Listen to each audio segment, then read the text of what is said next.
और भोपाल में होने वाले ग्लोबल इन्वेस्टर समिट को लेकर इंदौर के आईटी सेक्टर को भी काफी उम्मीदें हैं और आईटी कंपनी संचालक के मुताबिक करोड़ों रुपए के निवेश आने की संभावना है। बड़ी कंपनियां इंदौर में निवेश करेंगी तो स्टार्टअप और आईटी कंपनियों को काफी फायदा होगा। इसके साथ ही एम्प्लॉयमेंट भी बढ़ने की संभावनाएं हैं। आईटी कंपनी संचालक के मुताबिक लगभग 4000 करोड़ से ज्यादा का निवेश आ सकता है, जिसमें कई बड़ी कंपनियां शामिल हैं। निवेश आने से रोजगार के आयाम भी बढ़ेंगे। वहीं जीआईएस को लेकर आईटी सेक्टर में काम कर रहे स्टाफ भी उत्साहित हैं।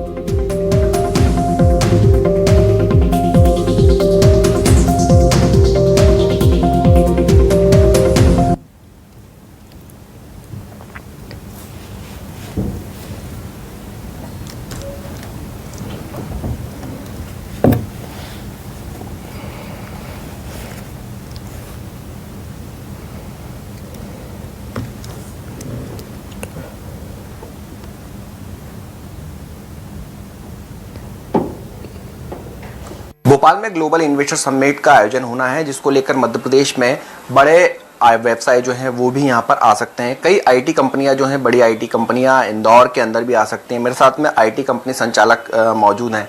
सर, कई बड़े व्यवसाय जो हैं वो आने वाले समय में जीआईएस के माध्यम से इंदौर में आ सकते हैं। आईटी सेक्टर में आपको क्या कुछ उम्मीदें लगती हैं? कितना निवेश आईटी कंपनियों में आ सकता है sir? So basically IT companies की अगर मैं बात करूं तो जो एमओयू साइन होते हैं वो तो मेरे को लगता है 3-4 हज़ार करोड़ टाइप के एमओयू साइन होते हैं।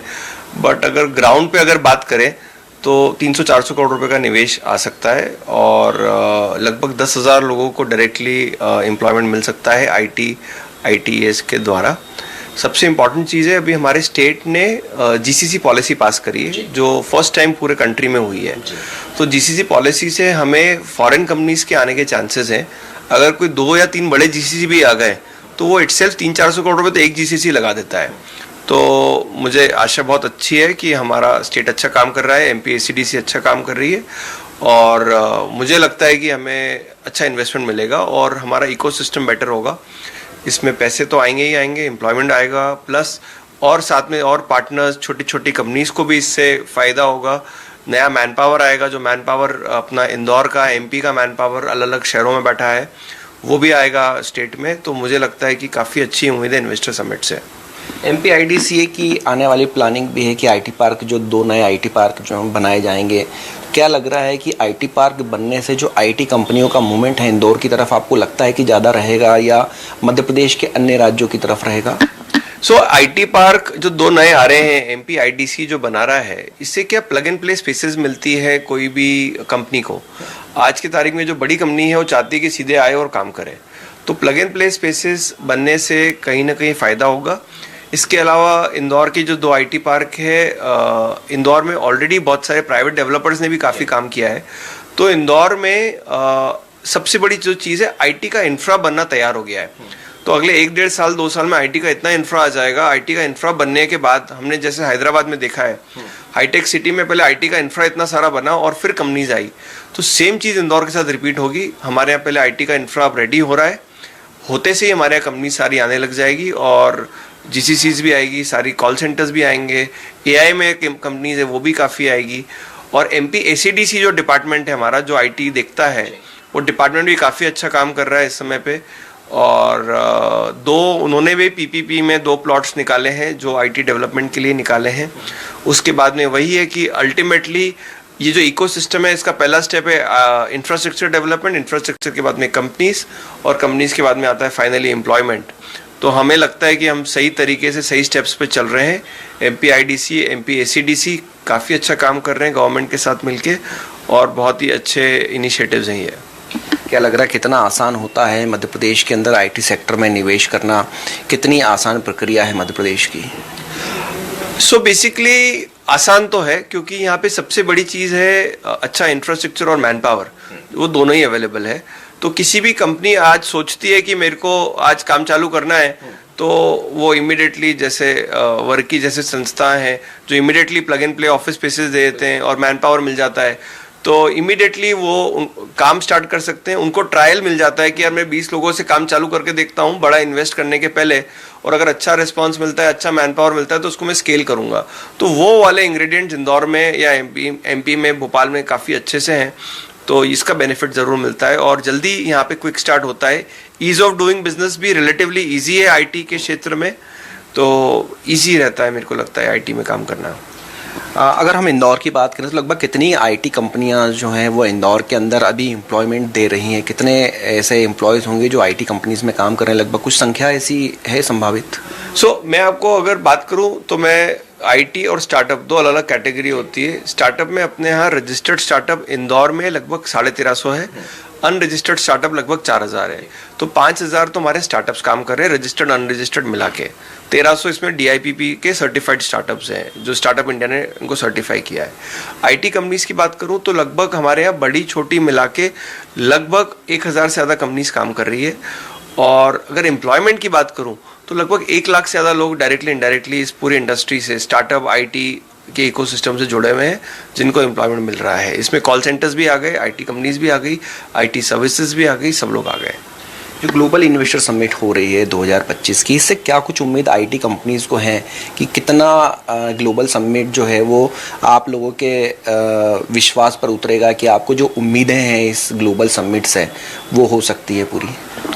आईटी कंपनीज को देखिए, 2 तरीके के लोग इन्वेस्टर समिट में आते हैं। एक तो बाहर की नई कंपनीज आती है और सेकंड नंबर हमारे यहाँ जो लोकल कंपनीज है स्टेट की, जो अपना काम बढ़ाना चाहती है। तो दोनों कैटेगरी मेरे को लगता है 70-80% तो लोकल, अगर हमारे यहाँ की कंपनीज ही अगर इन्वेस्टमेंट बढ़ा दें और बेनिफिट ले ले तो ही अपने आप में इतना बड़ा काम हो जाएगा। प्लस जो बाहर की कंपनीज जो आ रही हैं, 30-40% बाहर की कोई कंपनीज आती हैं और अगर वो निवेश करके एम्प्लॉयमेंट देगी तो हम एक बहुत बड़ा इकोसिस्टम आईटी को बना सकते हैं। और आने वाले समय में हम इंदौर का नाम, भोपाल का नाम, बैंगलोर, पुणे, हैदराबाद के बाद आ सकता है। इसमें बस यही है कि ये जो मोमेंटम बना है, ये इसी तरीके से चलता रहे और अच्छे से अच्छी कंपनीज को हम हैंड होल्ड करके स्टेट में लाए और काम करवाएं। क्या लग रहा है GIS के बाद देश में स्वच्छ शहर का परचम लहराने वाला इंदौर आईटी सेक्टर में भी नंबर 1 बन सकता है?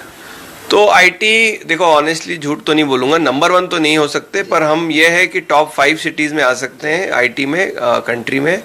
और यही अगर मुहिम चलती रही, आईटी का काम चलता रहा, तो हम लोग स्टार्टअप में, आईटी में, AI में अच्छे इनिशिएटिव्स लेके अपना नाम पूरे देश में कर सकते हैं।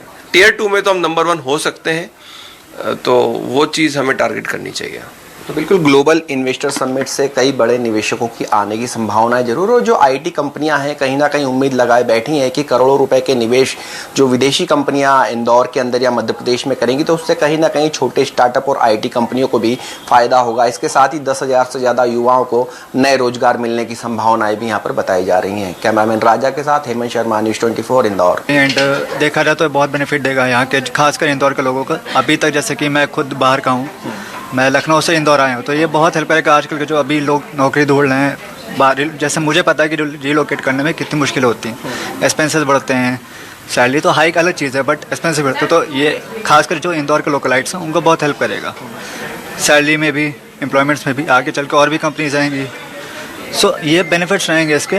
वी वांट कि हमारे पास और इन्वेस्टमेंट आए, और from that investment like we can do employment, जिससे हम एम्प्लॉयमेंट को और ज़्यादा बढ़ा सकें। जिससे लाइक अगर एमपी का बंदा है जो बाहर जाकर जॉब कर रहा है, उससे इंदौर के अंदर ही जॉब मिल जाए, इंदौर या एमपी के अंदर ही, भोपाल के अंदर ही जॉब मिल जाए। So we want more investment, जिससे जो बड़ी कंपनियां हैं जो अभी भी इंदौर में नहीं आ रही हैं वो इंदौर आएँ। कि इन्वेस्टर समिट होने की वजह से हमें विद इन द सिटी काफ़ी सारी न्यू अपॉर्चुनिटीज़ मिलेगी और काफ़ी सारी नई कंपनीज़ भी आएगी, जिसकी मदद से हमें बाहर नहीं जाना पड़ेगा। जो मेट्रो सिटीज़ है उसकी सारी फैसिलिटी यहाँ पे ऑलरेडी अब अवेलेबल करवाई दी है हमारे एमपी गवर्नमेंट ने, तो काफ़ी सारी चीज़ें जो स्मूथन हो जाएगी, हमारा सैलरी स्ट्रक्चर बढ़ जाएगा, बड़ी कंपनीज़ की अपॉर्चुनिटी हमें यही मिल जाएगी, हमें बाहर बैंगलोर, पुणे जाने की ज़रूरत नहीं है। और आई थिंक पूरा एमपी गवर्नमेंट बहुत अच्छा काम कर रहा है हम सबके बेटरमेंट के लिए, उससे काफ़ी एम्प्लॉयमेंट मिलेगा। बिकॉज ये इन्वेस्टर समिट कहीं ना कहीं हमारी लोकल इकोनॉमी को भी बूस्ट करने वाली है, बिकॉज लार्ज स्केल इन्वेस्टमेंट होगा तो एनी हाउ हमारी लोकल इकोनॉमी स्टिमुलेट भी होगी। और हमें पहली बात, सबसे अच्छी बात है कि हमें हमारे इंदौर को या फिर हमारे होम टाउन को छोड़ के नहीं जाना पड़ेगा बाहर सिटीज़ में, जो कि एक बहुत ही बड़ा हमारे लिए अपॉर्चुनिटी क्रिएट करेगी। काफ़ी सारी उम्मीदें हैं हमें, क्योंकि जिस काम के लिए हम हमें अपना शहर छोड़ के बाहर जाना पड़ता है तो वो हम यहीं कर पाएंगे और हम हमारे परिवार से दूर हो जाते हैं, काफ़ी स्ट्रगल होता है बाहर, हमें हमारी सैलरी में हाइक मिलेगा और हम एक अच्छा वर्ल्ड का जो कल्चर है वो यहीं अपना पाएंगे।